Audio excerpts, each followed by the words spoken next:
my God! Okay, it's happening. Everybody stay calm. What's the procedure, everyone? What's the procedure? Stay calm! Indeed, it's happening. Nintendo has announced a 40-minute long Nintendo Direct for the 23rd of September 2021. So let's predict, as we have plenty of titles coming out from Nintendo in the remaining months of 2021 and into the big year of Nintendo games 2022. This goes for Metroid Dread, which needs the continued exposure despite already having a number of awesome trailers, Mario Party Superstars, the Pokemon Gen 4 remakes, Advance Wars remake, and Pokemon Legends Arceus. Even so, it is likely that this Nintendo Direct could, or might also not, open with the reveal of the final Super Smash Bros. Ultimate DLC Fighter. This is it, the conclusion to a hype train that started its journey 3.5 years ago, and if we know Sakurai, this will be a real big one. We're talking the final punchline that will truly cement this as the ultimate crossover title, and even though some joke that it could finally be Waluigi's time, I just don't see how this will not be an icon of one of the biggest mascots in gaming. He means you, Crash. Get ready. Or more of both of them later on in the video. Metroid Dread is also around the corner, but I think a lot of people are excited to see again games that completely skipped the E3 Nintendo Direct. And by that I mean wasn't even mentioned, since Metroid Prime 4 was mentioned during the reveal of Metroid Dread. And in this case, my two hottest candidates for taking the stage again are Splatoon 3 and Bayonetta 3. It shouldn't be really that surprising, since with its 2022 release and being revealed right after Zelda Skyward Sword HD in the February 2021 Nintendo Direct, over 7 months of silence have passed. I really wouldn't be surprised if Splatoon 3 shows up again in this Direct. Not only that, but with a proper gameplay trailer from start to finish, and perhaps even a release window. You know, summer 2022 instead of just 2022, and then reveal the release date in the first Nintendo Direct of 2022. Then we have Bayonetta 3, revealed during the 2017 Game Awards. Yes, right before Zelda Breath of the Wild won Game of the Year that year. It has been a complete radio silence when it comes to new details about this game. 4 years have nearly passed since that announcement, and while Shin Megami Tensei 5 is finally coming out this November, and the sequel to Breath of the Wild has been revealed and has a release date in 2022, Bayonetta 3 is still waiting for its second time in the spotlight, and any kind of indication of when it's going to release. Now with the Nvidia leak and that development of the game has been progressing quite well, I'm going to take the risk and say that this will be the comeback for the last of the Nintendo exclusive games revealed in 2017 to be officially shown again by Nintendo. Unless we get a Direct in January, shortly before the launch of Pokemon Legends Arceus, which is coming out on January 28. And that is quite interesting, since Pokemon has been absent from the 2 prior Nintendo Directs of 2021, since the 2 big releases have been exclusive to the 2 Pokemon Presents we've had in 2021. Brilliant Diamond and Shining Pearl, and naturally the open world Pokemon Legends Arceus, which were revealed shortly after the February Nintendo Direct in the Pokemon 25th Anniversary Presents. Even with the August Pokemon Presents well behind us, it is possible that these games could also show up in this Nintendo Direct, since we're so close to the release of both.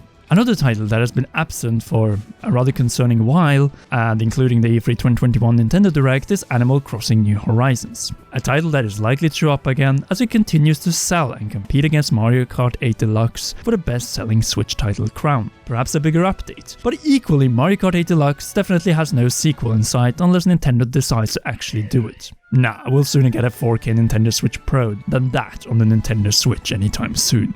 And just like that, we got into the topic of hardware. And fittingly enough, the Nintendo Switch OLED model and a big new game are launching the same day as said hardware. Nintendo Switch OLED model cross Metroid Dread. I've said this before, but the Nintendo Switch OLED model was revealed for a regular YouTube upload in July for a Friday, October 8 release. The first big Nintendo console or handheld model since 2015 did not launch the same day as the Legend of Zelda release. Instead, Metroid has that honor, and thus the Nintendo Switch OLED model will likely together with Metroid Dread have another time in the spotlight in this specific Nintendo Direct, which takes place very close to the release of both. Also, keep in mind that September is the Direct in the year, which has a tradition of delivering dockable Switch hardware announcements and bundles. And yes, this all needs to happen before the release on October 8, a crucial day for Metroid and its 35th anniversary title, and Nintendo and its best Switch model so far. Perhaps a bundle of the two might also be revealed, just like a Super Mario system with red Joy-Cons was revealed in the September 2017 Nintendo Direct. The white Joy-Cons are already there, so it is definitely a possibility. Just put the game with the OLED model.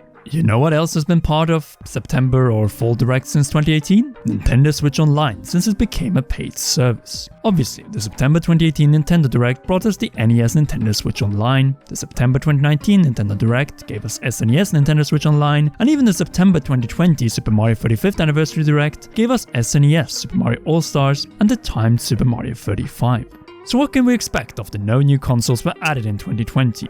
One, or perhaps even two new inclusions. The rumors of a Game Boy Nintendo Switch Online expansion has become louder and louder, and with the Game Boy's massive library, I think it will be a brilliant expansion. But I just sit with this feeling, and I'm not alone, that people now really want to make the jump to 3D titles in Nintendo Switch Online's retro library. The by far biggest being that we are in the 25th anniversary of both the Nintendo 64 system and Super Mario 64. Missing an opportunity like this after removing 3D All-Stars with Super Mario 64 from the eShop earlier this year would be a grave mistake. And secondly, the big opportunity as mentioned by Nate Hate and Modern Vintage Gamer, the introduction of a premium Switch Online tier with 3D and 64 games exclusive to this one. Nothing else really needs to be said. With an update like this, Nintendo Switch Online Premium will have the right to exist, mainly due to the long list of classics Nintendo's first 3D system offered, beginning from Pilot Wings in Super Mario 64, Zelda Ocarina of Time and Majora's Mask, Mario Kart 64, the original Paper Mario, Mario Party and Smash, and those alone is a great start for N64 Switch Online. And yes, I think it's likely it will be without the massive Rare and Microsoft-owned library that is found on the original N64, with so many other Nintendo 64 classics, like Donkey Kong 64, which was developed by Rare but owned by Nintendo,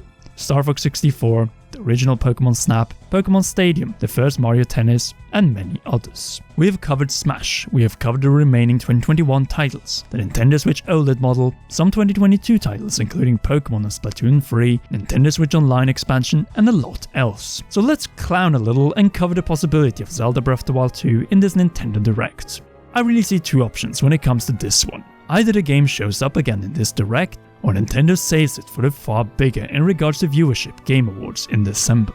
New 3D Zelda titles like Breath of the Wild and its sequel in particular are almost always saved for the most momentous of occasions. This is not only my assumption, but actual fact. After all, outside E3 Directs, we have not seen full new trailers for upcoming new 3D Zelda games in Nintendo Directs ever. While they showed up at the Game Awards in 2014, 2016 and 2017.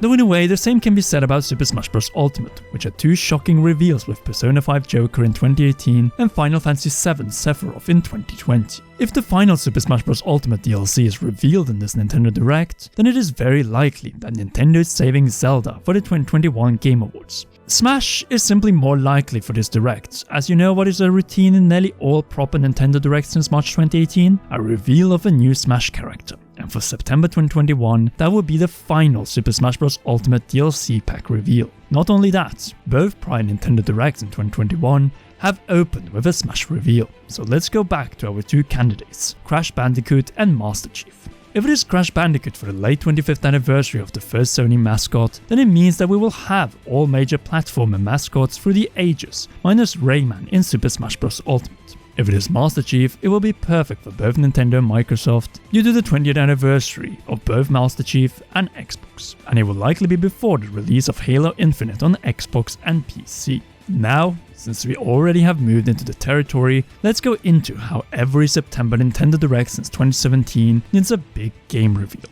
History proves it. The 2017 September Nintendo Direct announced Doom and Wolfenstein: The New Colossus. The 2018 September Nintendo Direct revealed Luigi's Mansion 3 and Animal Crossing Switch. Finally, the September 2019 Direct revealed Xenoblade Chronicles Definitive Edition with Future Connected, and the September 2020 Mario Direct Super Mario 3D World plus Bowser's Fury. In a October 2021 Nintendo Direct, I see at least one big Nintendo reveal. Monolith Soft's new game, which has been pretty much leaked by mistake at this point by one of the voice actors to be Xenoblade Chronicles 3.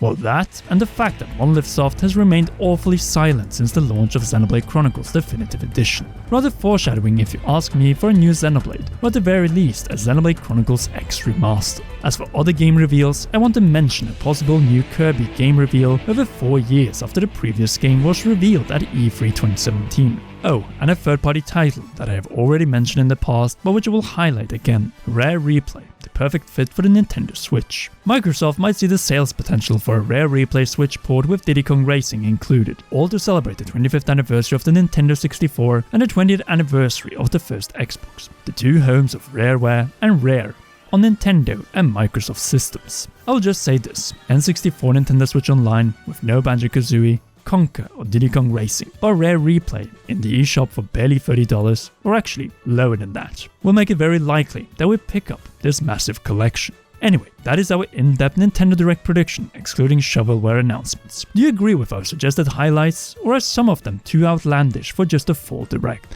Sound off in the comment section down below. If you haven't already, be sure to press that like and subscribe buttons plus notification bell to not miss any of our upcoming Nintendo Switch, Zelda and Nintendo Direct videos in 2021 and beyond. Finally, a big thanks goes to all our patreon.com/commonrealm patrons, and in particular to our royal producer Charles Shash. You rock, and please enjoy one or both of these two awesome videos.